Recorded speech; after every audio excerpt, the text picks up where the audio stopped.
The moment someone tells you that you do not belong on your own road is the moment you learn how dangerous confidence can become when it is built on the wrong piece of paper. My name is Daniel Carter, and the strangest day of my life began beneath a perfectly clear Texas sky with the sound of tires crunching over gravel that my grandfather used to call the most valuable stretch of land our family had ever owned. The entrance ahead looked exactly the way it had every time I visited the property during the closing process, except this time a brand new metal gate blocked the only road leading into the neighborhood. Fresh landscaping framed a polished stone monument with the community name carved into it. Colorful flowers lined both sides of the entrance, and a white SUV displaying the HOA logo sat across the lane as if it had been waiting for me. I slowed my pickup to a stop, rolled down the window, and noticed several residents standing near the clubhouse, quietly watching the scene unfold before I even stepped outside. Standing in front of the gate was a woman whose posture alone announced that she expected everyone around her to follow instructions without question. She wore a white blazer despite the warm weather, held a thick binder against her side, and greeted me with a practiced smile that disappeared almost immediately. "You cannot drive through here until you register with the association," she said. Her tone was calm, almost rehearsed, as though she had delivered the same speech dozens of times before. I looked at the locked gate, then back at her. "I am not a member," I answered. The words hung in the morning air much longer than I expected. A few homeowners exchanged puzzled glances. She blinked once before opening the binder and flipping through several pages. "Everyone using this road is required to comply with HOA regulations," she replied confidently. I rested one hand on the steering wheel and quietly reached into the passenger seat, not for an argument, but for an old brass key that had traveled with me through every property purchase I had ever completed. I turned it slowly between my fingers without saying another word. She noticed it but clearly assumed it belonged to my truck or a storage locker. What she did not know was that the key opened something far more important than either of those. Instead of raising my voice, I simply asked, "Can you show me where the association became the owner of this road?" Her confidence never wavered. She pointed toward the pavement stretching behind the gate. "This entrance has always belonged to Willow Ridge." That sentence caught my attention because I had spent nearly 20 years reviewing deeds, plats, easements, surveys, and county records before investing in property. I had learned that words like always usually disappeared the moment original documents entered the conversation. Behind her, I could hear children riding bicycles farther inside the neighborhood, delivery trucks moving between homes, and lawn mowers humming in the distance. Every family living beyond that gate depended on this single road without realizing how unusual its ownership history actually was. I looked beyond the barrier one more time, then back at the woman who believed she controlled everything behind it. I smiled politely and said, "I think we are about to discover that this road has a very different story than the one you have been told." I kept my eyes on Patricia for another moment before slipping the brass key back into my pocket. She interpreted my silence as hesitation, but it was something entirely different. I had learned years earlier that the loudest person in a property dispute was almost never the one holding the strongest position. Long before I ever purchased my first piece of land, my grandfather had taught me that every acre carried two stories. One was the story people repeated at neighborhood meetings, and the other was the story preserved in courthouse records, survey monuments, and aging documents that rarely attracted attention until someone challenged them. He had spent most of his life building county roads across central Texas, and when I was a teenager, he often took me with him on Saturday mornings to small county offices where old plat books filled shelves from floor to ceiling. While other kids spent weekends at ball games, I watched clerks carefully unfold maps that had been recorded decades before I was born. At the time, I thought those trips were painfully boring, but my grandfather always smiled and reminded me that land remembered everything, even when people did not. Those lessons stayed with me long after I became a civil engineer. My career eventually led me into commercial development and property investment, where I learned to treat every purchase the same way. Before I ever looked at a house, I studied the title commitment. Before I admired the landscaping, I reviewed the survey. Before I signed a contract, I traced every easement and access agreement back through county records. More than once, those habits saved me from expensive mistakes that would have remained hidden if I had trusted appearances alone. That was exactly why Willow Ridge had caught my attention months earlier. On paper, it looked like an ordinary suburban neighborhood outside a growing Texas town, complete with a homeowners association, attractive entrances, and neatly maintained common areas. But buried inside the title documents was something unusual that none of the marketing brochures even mentioned. One legal description referenced an access parcel that had never been transferred with the surrounding community. At first, I assumed it was simply a drafting error, so I hired an independent title attorney and an experienced surveyor to review every recorded document before closing. Both reached the same conclusion after weeks of research.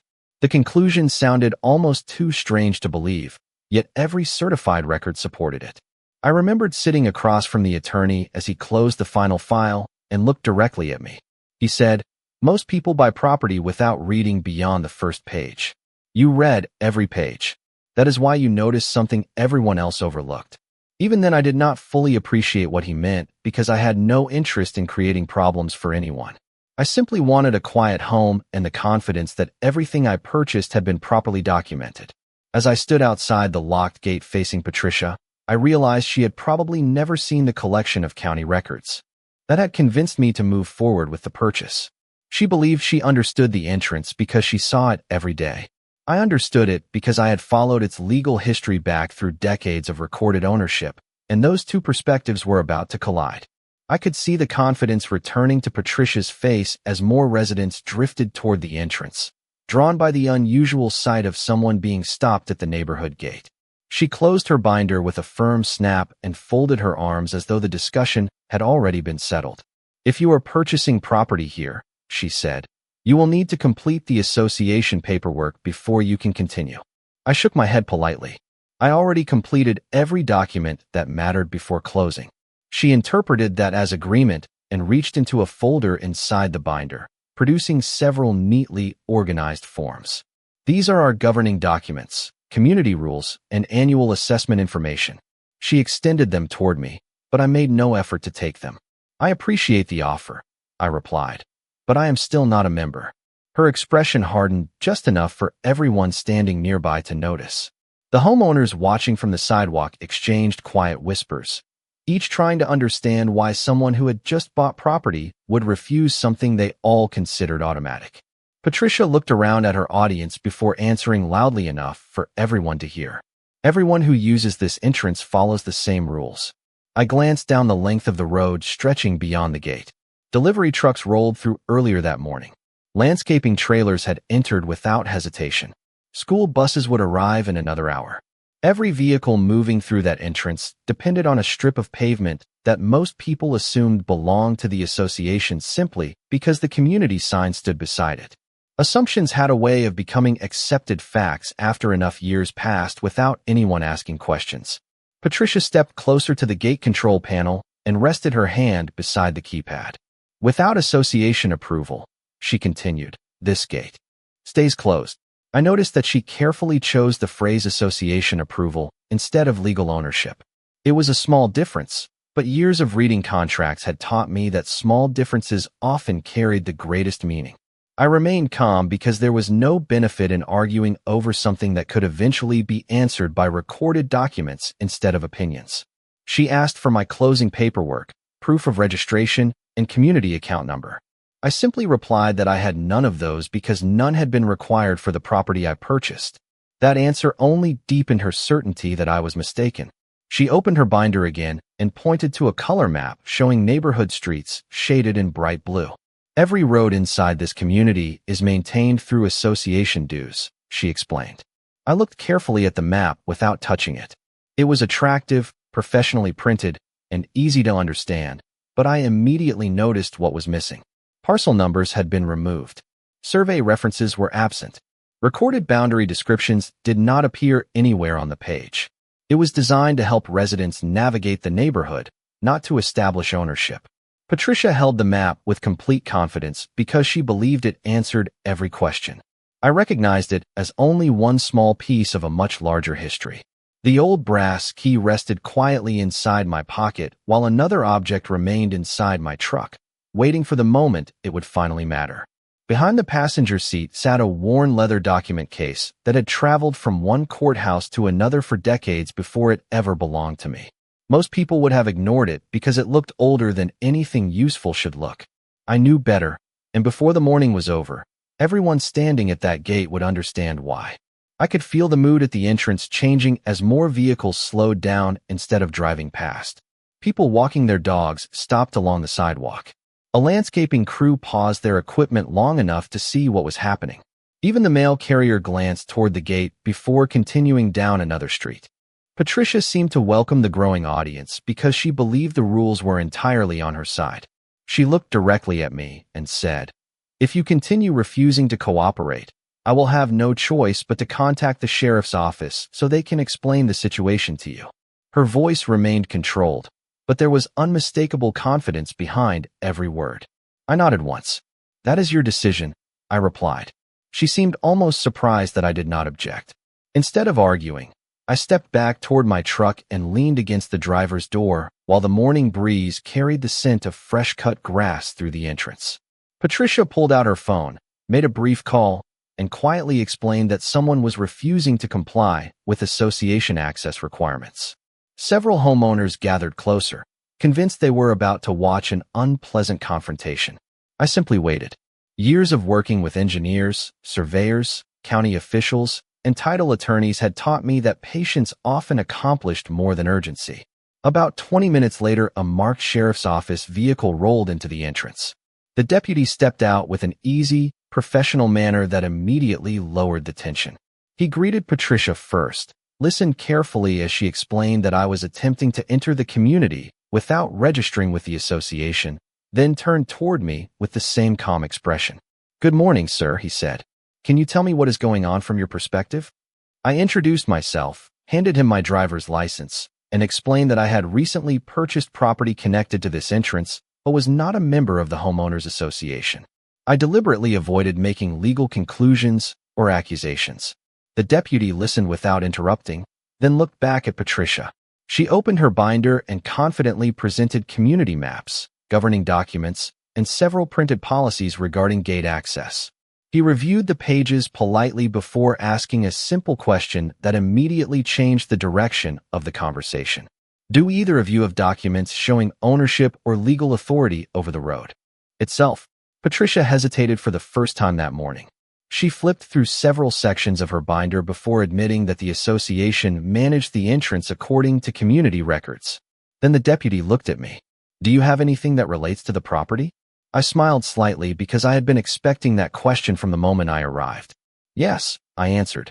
I walked to the passenger side of my truck, unlocked the door, and carefully lifted out the worn leather document case that had traveled through generations of my family. The brass key from my pocket fit perfectly into its small antique lock.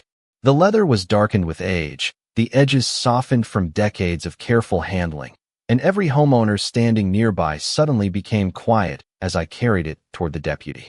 Patricia watched with obvious curiosity, perhaps expecting another copy of a closing statement or a routine property survey.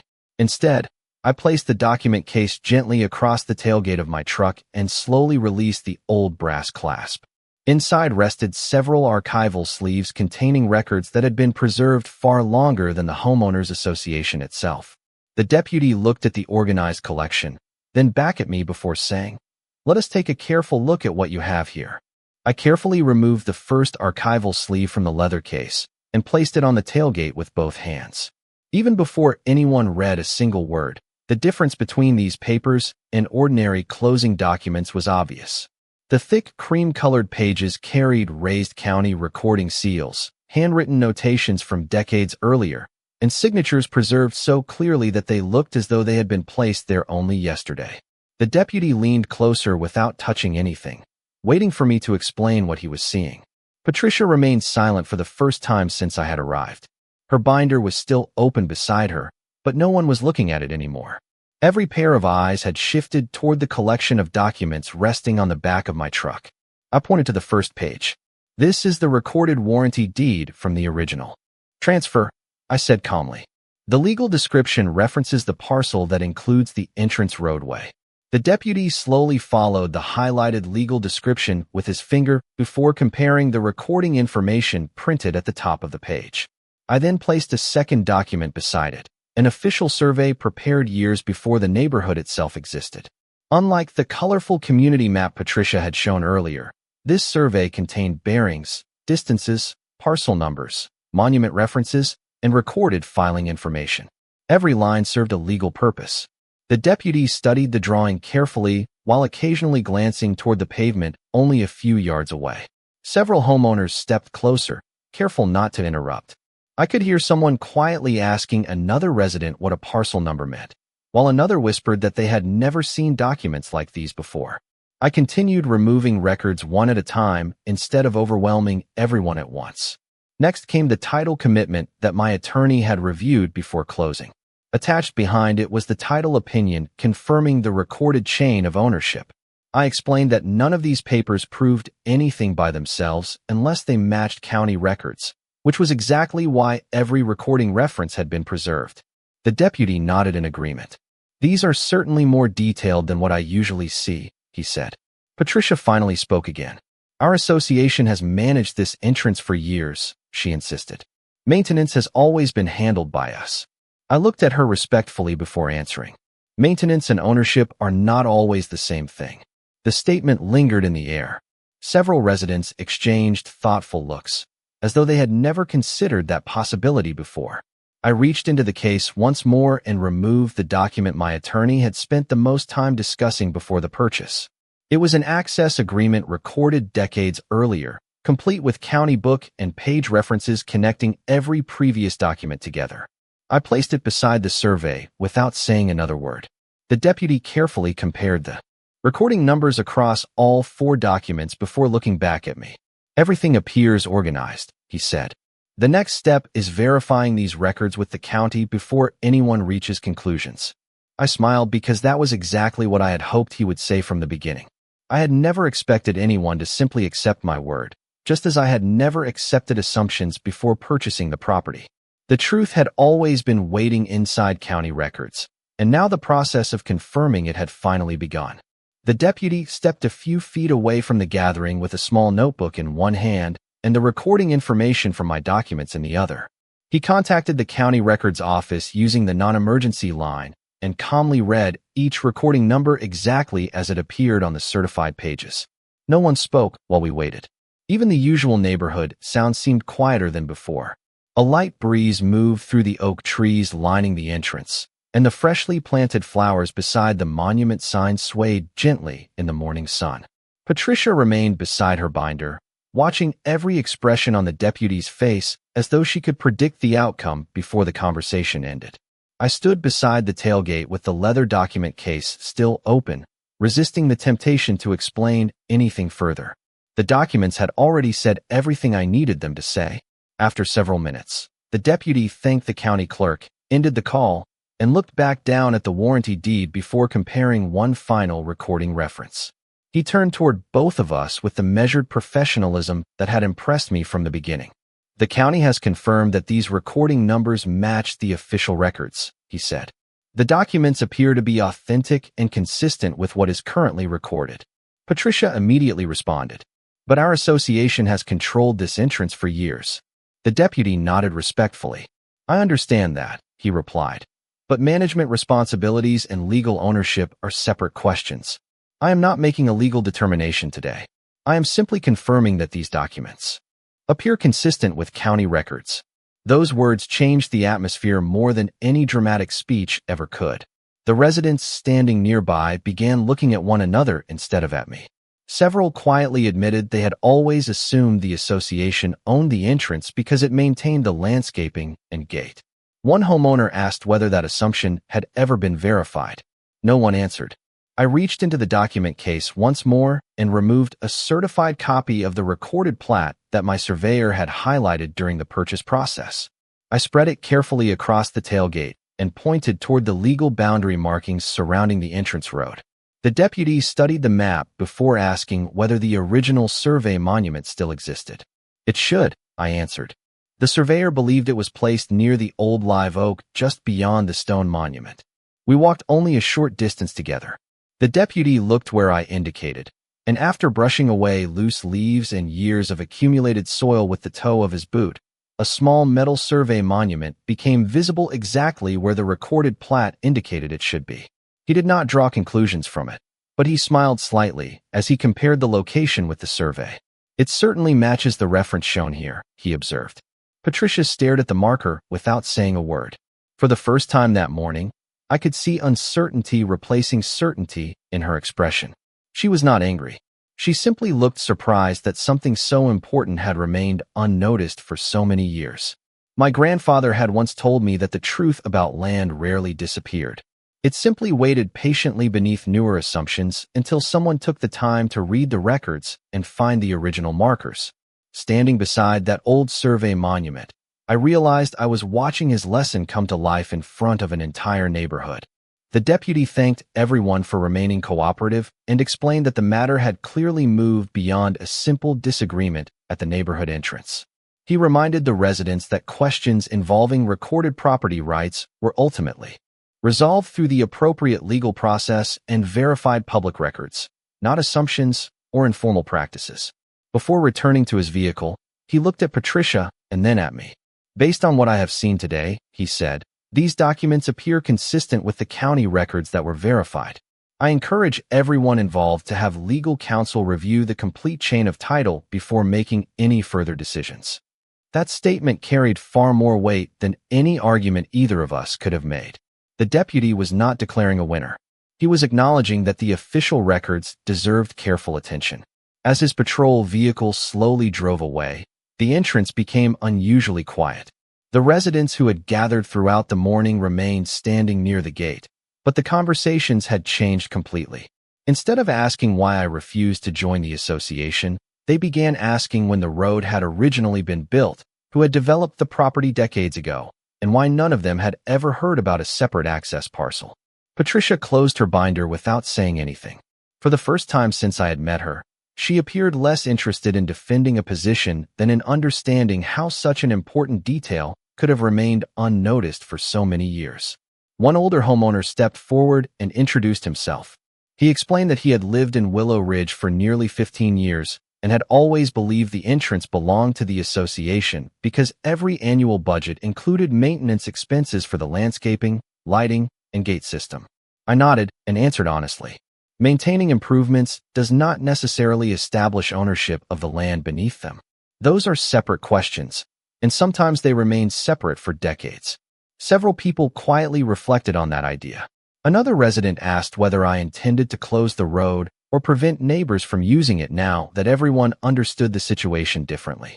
I smiled because that question revealed exactly what many of them feared. No, I answered. Families depend on this entrance every day.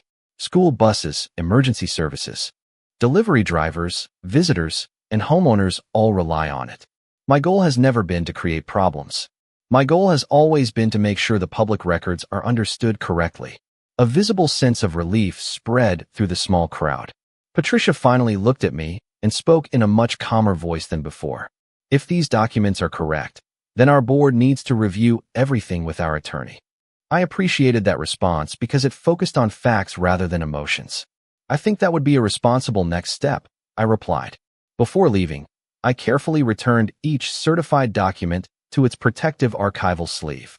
The warranty deed went back first, followed by the survey, the recorded plat, the title opinion, and finally the access agreement that connected the entire history together.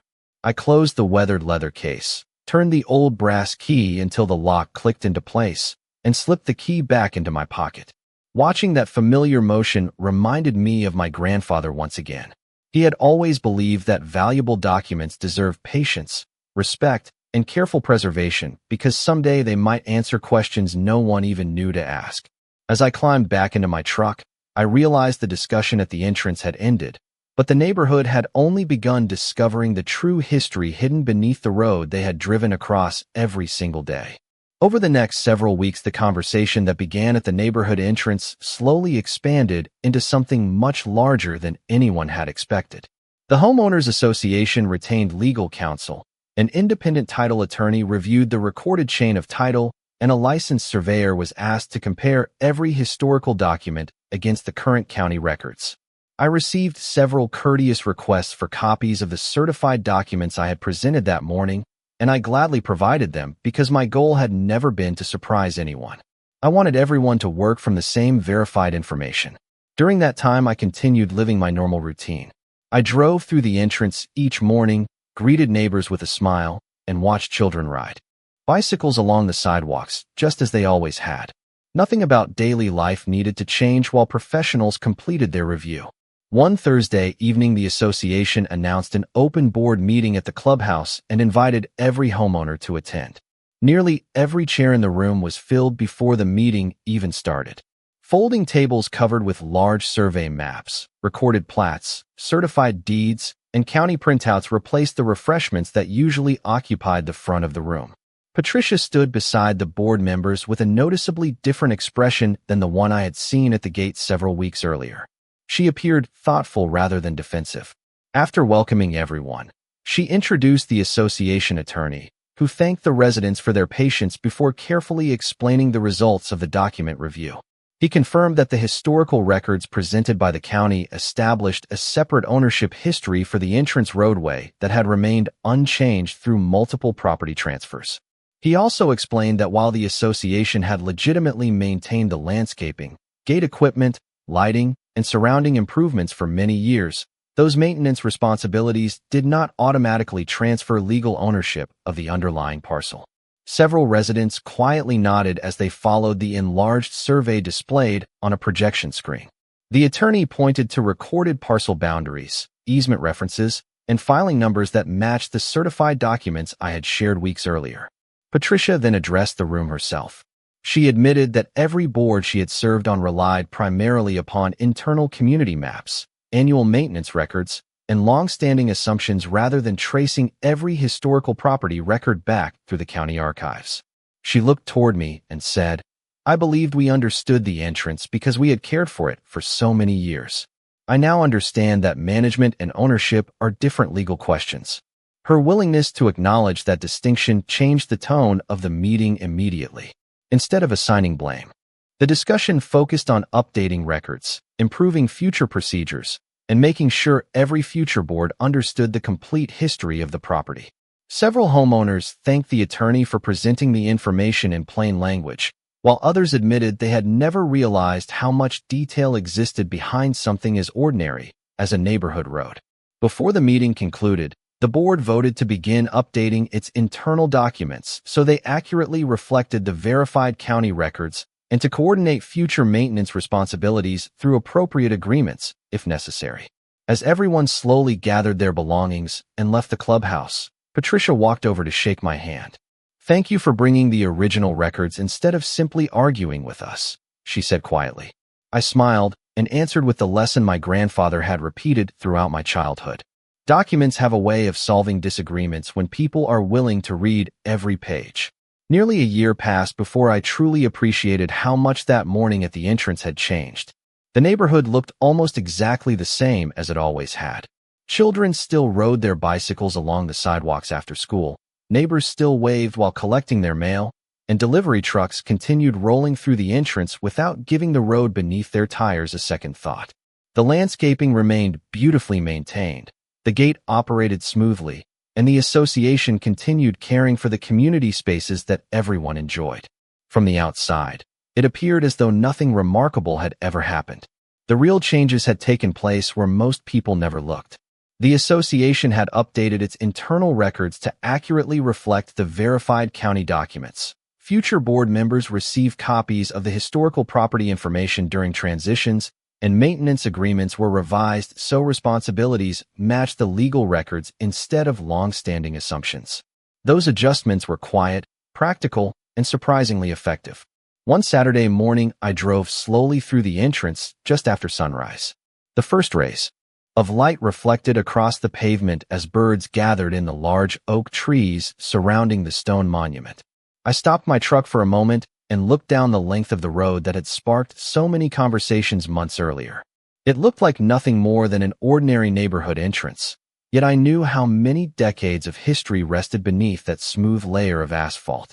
I thought about my grandfather standing beside old courthouse shelves, smiling while teaching me that every property carried a story waiting inside its records. At the time, I believed he was simply passing along interesting history. Only years later did I realize he had been teaching patience, discipline, and respect for facts that could outlast opinions by generations. When I returned home that afternoon, I carried the weathered leather document case into my study. The familiar scent of old cedar greeted me as I opened the antique cabinet that had belonged to my grandfather for decades. I removed the old brass key from my pocket, unlocked the cabinet with the same quiet click I had heard since childhood, and carefully returned each archival sleeve to its proper place.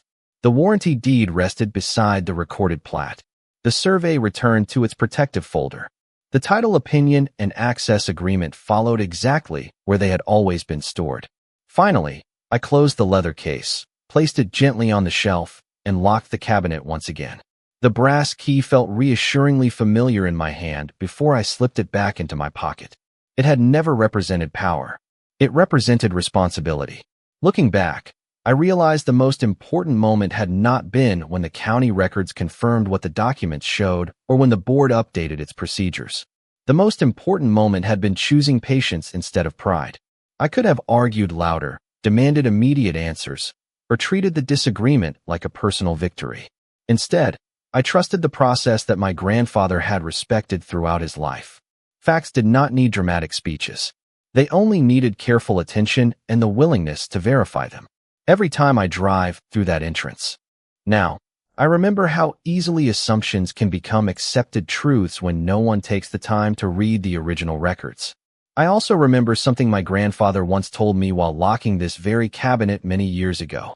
He smiled, handed me the brass key, and said, "People can argue over opinions forever, Daniel, but the truth has remarkable patience. It waits quietly until someone is willing to read every single page."